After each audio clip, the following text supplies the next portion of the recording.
వారం రోజుల్లో చెల్లి పెళ్లి పెట్టుకుని వీడు కళ్యాణ మండపానికి వెళ్ళి పేమెంట్ ఇచ్చిరా.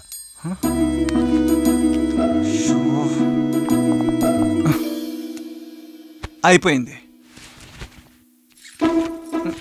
ఉండమ్మా. ఈ పత్రికలు కాస్త పంచిరా నాన్న. పత్రికలే కదా.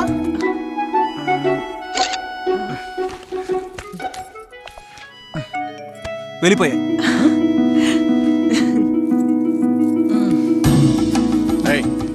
చెల్లిని కాంచీపురం తీసుకెళ్లి పట్టు చీరలు కొనుక్కురా.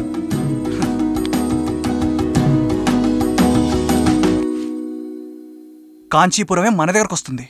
కాంచీపురం మన దగ్గరకా వస్తుంది. కాంచీపురం వరమహాలక్ష్మి సిల్క్స్ ఇప్పుడు మన నెల్లూరులో.